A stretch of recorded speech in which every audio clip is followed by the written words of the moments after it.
बिस्मिल्लाहिर्रहमानिर्रहीम। अस्सलाम वालेकुम नाज़रीन, मैं हूं डॉक्टर अली और आप देख रहे हैं मेरा फेसबुक और यूट्यूब चैनल।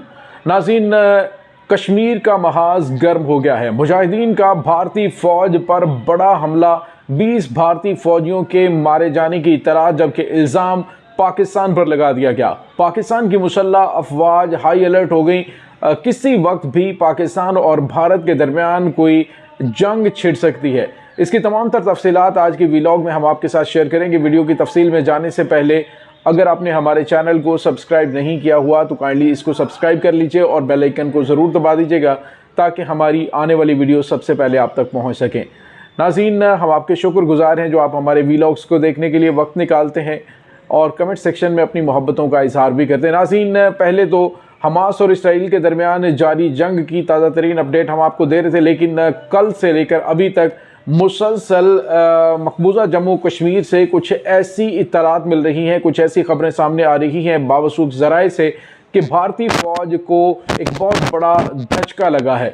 भारत जो है मकबूजा कश्मीर के अंदर कश्मीरियों की जो जद्दोजहद आज़ादी है उसको दबाने के लिए हर मुमकिन कोशिश कर रहा था और अरसा दराज से करता आ रहा है।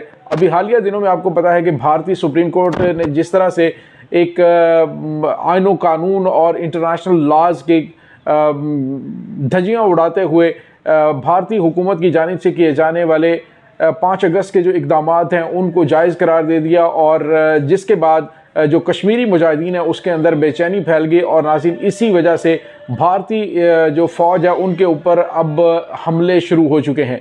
नाज़रीन, कल एक बड़ा हमला हुआ था और एक आज फिर हमला हुआ है जिसकी तलात मिल रही हैं। बताया ये जा रहा था कि भारतीय जो लाइन ऑफ कंट्रोल है उसके 20 किलोमीटर अंदर सरनकोट का जो है वो इलाका ज़िला पुंछ में भारतीय फ़ौज पर हमला हुआ जिसमें 5 भारतीय फ़ौजी और ऑफिसर मारे गए। और नाज़रीन, भारत की गैर जिम्मेदारी का आप अंदाज़ा लगाइए कि अभी इनके पास ना तो कोई सबूत है ना किसी किस्म की कोई चीज़ है, लेकिन बिना सबूतों के ही पाकिस्तान पर भारतीय मीडिया और भारतीय हुकूमत की जानिब से इल्ज़ामात का सिलसिला शुरू कर दिया गया है। नाज़रीन, हालांकि मुतअद्दिद मरतबा इंटरनेशनल मीडिया की जानिब से भी ये बात सामने आई है और उन्होंने कहा है कि भारत की जानिब से जिस तरह से एक एटमी मुल्क पर इस तरह से हम जो है वो इल्ज़ामात लगाए जाते हैं और वो भी बिना सबूत के जो बाद में झूठ पर मबनी साबित होते हैं, तो इस तरह के जो इक़दामात हैं उनका मकसद सिर्फ़ और सिर्फ इलाके के अंदर अमन व अमान को ख़राब करना है। नाज़रीन, यहाँ पे आपको ये बताते चलें कि अभी कुछ दिन पहले यानी कि 5 अक्टूबर को भी भारत के अंदर एक हमला हुआ था और उसमें दहशतगर्दी का इल्ज़ाम पाकिस्तान पर लगाया गया था और कहा गया था कि यह हमला पाकिस्तान की जानिब से किया गया है। बाद में पता चला कि भारतीय फ़ौज के एक मेजर ने फायरिंग की थी जिसके नतीजे में 5 भारतीय फ़ौजी मारे गए थे। उसका इल्ज़ाम भी पाकिस्तान पर आयद किया गया। और नाज़रीन, अब आपको ये बताते चलें कि उससे कुछ टाइम पहले ये अप्रैल के अंदर एक वाक़या हुआ था और अप्रैल में बठिंडा के इलाके में दहशतगर्दी के एक वाक़े को पाकिस्तान से जोड़ने की कोशिश की गई थी और कहा था कि जी पाकिस्तान की जानिब से ये अटैक हुआ। बाद में जो हक़ाइक़ सामने आए वो भी ऐसे थे कि एक भारतीय फ़ौजी ने जिनसी ज़्यादती से तंग आकर दिल बर्दाश्ता होकर अपने 4 साथियों को गोलियां मार के कत्ल कर दिया था। तो नाज़रीन, ये भारत की जो है ये हकीकत है, ये इल्ज़ामात का सिलसिला उनकी जानिब से आज नहीं बल्कि अरसा दराज से जारी रखा गया है। जैसे ही भारत के अंदर इंतखाबात का सिलसिला आने लगता है, मोदी जो है वो इलेक्शन की जानिब बढ़ने लगता है। मोदी के पास वैसे तो भारत को देने के लिए कुछ भी नहीं कि जो कुछ उसने अपने टेनोर के अंदर किया है सिवाय इंतहा पसंदी के और कुछ भी नहीं है। तो अब जो है वो क्या है, पाकिस्तान मुखालिफ चूरन को एक बार फिर बेचने की कोशिश करने लगा है। और नाज़रीन, इसी सिलसिले के अंदर उसने पाकिस्तान पर इल्ज़ामात लगाकर को फास्ट फ्लैग ऑपरेशन करने की तैयारियां की हैं। भारत जो है वो मुसलसल कोशिश कर रहा है कि लाइन ऑफ कंट्रोल पर हालात ख़राब हों। कुछ अर्सा पहले आपको पता है कि भारत ने ये सियालकोट सेक्टर में कुछ दरअंदाजी करने की कोशिश की थी, लेकिन अफवाज पाकिस्तान ने उसका मुंह तोड़ जवाब दिया। नाज़रीन, हालांकि नाकाबिले तरदीद सबूत पूरी दुनिया के पास मौजूद है कि भारत न सिर्फ खित्ते के अंदर बल्कि इंटरनेशनल सतह पर दहशतगर्दी को न सिर्फ सपोर्ट करता है बल्कि दहशतगर्दी के वाक़यात भी करवाता है, जिसकी ताज़ा तरीन मिसाल जो है वो अमरीका के अंदर जो सिख रहनुमा है गुरपतवंत सिंह पन्नू, उनको कत्ल करने की कोशिश थी जो अमेरिका की खुफिया एजेंसी CIA है उसने नाकाम बनाई थी।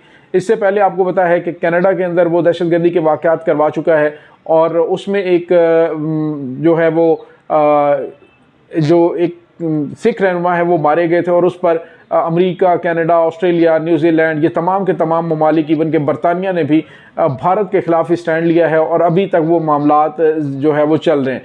और अब नाज़रीन, ये इल्ज़ामात पाकिस्तान पर लगाकर भारत असल में असल मसाइल से तवज्जो हटाना चाहता है। हालांकि आपको पता है कि भारत न सिर्फ दहशतगर्दों की फंडिंग करता है बल्कि दहशतगर्दों को हर तरह से सपोर्ट भी फ्राहम करता है। पाकिस्तान में होने वाले दहशतगर्दी के जितने भी हमले हैं उनकी तमाम जो खोज है, उसका जो फुटप्रिंट है वो भारत में जाते हैं। पाकिस्तान की मियाँ वाली एयरबेस पर हमला हुआ, उस हमले के भी फुटप्रिंट भारतीय खुफिया एजेंसी राह तक पहुँचे। और नाज़रीन, ये कोई आज की बात नहीं है, अरसा दराज से पूरे इलाके को जंग की जो भट्टी है उसके अंदर जलाने की भारत कोशिश करता रहा है, लेकिन कैपेबिलिटी इनकी इतनी ज़्यादा है कि अभी सिर्फ एक हमला हुआ है। कल का जो हमला हुआ उसमें 5 भारतीय फौजी मारे गए थे और बताया जा रहा है कि बड़ी तादाद में ज़ख्मी भी थे, जिनमें से कुछ आज मारे गए हैं और मजमूई तादाद भारत की जानिब से कुछ और बताई जा रही है और जो आज़ाद ज़राए हैं कश्मीर मीडिया सर्विस के, उनकी जानिब से कुछ और बताई जा रही है। वो कह रहे हैं कि 20 हैं, वो कह रहे हैं कि तकरीबन 8 फौजी मारे गए हैं। तो नाज़रीन, इस वक्त भारत जो है वो इलेक्शन का माहौल बनाने की कोशिश कर रहा है कि उसका पाकिस्तान के साथ कोई ना कोई झड़प की जाए और फिर जो है वो इसका इल्ज़ाम पाकिस्तान पर लगाया जाए और जंग थोड़ी सी बढ़ाई जाए और मोदी जो है वो अपना एक बार फिर टेनोवर का मज़ा ले। लेकिन नाज़रीन, अब भारतीय अवाम भी बेवकूफ़ नहीं है, उनके पास भी ऐसे एविडेंसेस आ चुके हैं कि मोदी ने किस तरह से जो है वो उनके लोगों को मरवाया, जिस तरह से ये एक और ये पहले दहशतगर्दी का वाक़या हुआ था और भारत ने बालाकोट पर स्ट्राइक करने की गलती की थी और पाकिस्तान ने दिन के उजाले में इनको तारे दिखा दिए थे।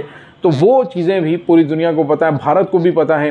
तो नाज़रीन, ये सिलसिला चल रहा है और अब जो पाकिस्तान के अंदर अफ़गानिस्तान के रास्ते दहशतगर्दी फैलाई जा रही है उसके भी नाकाबिले तरदीद डोज़गर पाकिस्तान दुनिया के सामने पेश कर चुका है। कहाँ कहाँ पे भारत के ठिकाने हैं, भारत में दहशतगर्दों के ठिकाने हैं, कहाँ कहाँ पे भारत जो है वो उनको ट्रेनिंग दे रहा है, ये ऑन द रिकॉर्ड तमाम चीज़ें मौजूद हैं। नाज़रीन, अब तो फैटफ ने जो कि टेरर फाइनेंसिंग के हवाले से काम करती है, उसने भी भारत को काफ़ी लंबा चौड़ा सवालनामा भेजा हुआ है और भारत से जवाब मांगे कि भारत ने जो मशकूक फंडिंग की है वो दहशतगर्द तंजीमों को की है। और अब नाज़रीन, आने वाले दिनों में भारत के लिए मज़ीद मुश्किलात खड़ी होती हुई दिखाई दे रही हैं, लिहाजा वो इल्ज़ामात पाकिस्तान पर लगा रहा है। एक दूसरी जानिब पाक फ़ौज के सिपह सलार जनाब आसिम मुनीर जो कि अमेरिका के दौरे पे गए हुए थे, उसकी वजह से भी भारत बौखलाया हुआ है। ऑलरेडी अमेरिका के अंदर हालात भारत के लिए बेहतर नहीं रहे जब से इन्होंने वहाँ पे जो सिख रहनुमा हैं उनको कत्ल करने की कोशिश की। तो अब पाकिस्तान की फ़ौज के सिपह सलार जब वहाँ पे गए हैं तो उसके बाद भारत को ज़्यादा पिस्सू पड़े हुए हैं कि पता नहीं कौन सी अहम तरीन अचीवमेंट पाकिस्तान ने हासिल की है, इसलिए वो पाकिस्तान के आर्मी चीफ के इस दौरे को भी सबूताज करने की कोशिश कर रहा है और उसकी अफादियत को कम करने की कोशिश कर रहा है कि देखिए पाकिस्तान दहशतगर्दों की फंडिंग कर रहा है। लेकिन नाज़रीन, आपको ये बताते चलें कि भारत के पास ना तो कुछ सबूत होता है ना कुछ होता है, बल्कि उसका काम सिर्फ और सिर्फ इल्ज़ामात लगाना है और जो बाद में गलत साबित होते हैं। नाज़रीन, अब भारत जो इतना पैसा असलहा और गोला बारूद पर खर्च कर रहा है, एक हमला होता है तो भारतीय फ़ौज जो है बाँ बाँ करना शुरू हो जाती है। अब इस हमले के बाद भारतीय जो सोल्जर्स हैं उन्होंने कहना शुरू कर दिया जी कि हमारे पास तो जीपें नहीं है, हमारे पास बख्तर बंद गाड़ियाँ नहीं हैं। भारतीय हुक्मरान जो है वो अय्याशियाँ करते हैं, उनके पास बुलेट प्रूफ जैकेटें हैं, बुलेट प्रूफ गाड़ियाँ हैं। हमारे ऑपरेशनल एरिया के अंदर जो है वो इस तरह की गाड़ी नहीं होती जिसमें सिपाही को किसी किस्म की कोई हिफाजत का इंतज़ाम हो। इसके अलावा उन्होंने कहा हमारे पास हथियार नहीं है इतने मुअस्सर किस्म के जिनको हम कश्मीरी मुजाहिदीन के ख़िलाफ़ इस्तेमाल कर लें। तो नाज़रीन, आप अंदाज़ा लगाएं कि कश्मीर जो है वो एक ऐसा इलाका बन चुका है जहाँ पे भारतीय फ़ौज शदीद तरीन ज़हनी मसाइल का शिकार भी है। उन पे हमले होते हैं लेकिन ख़बरें जो हैं वो बहुत ज़्यादा बाहर नहीं आ पाती हैं। चंद एक ऐसी खबरें जो बहुत ज़्यादा इंटरनेशनल मीडिया पे आती हैं, उन्हीं खबरों को फिर जो है वो पजीराई भी मिलती है।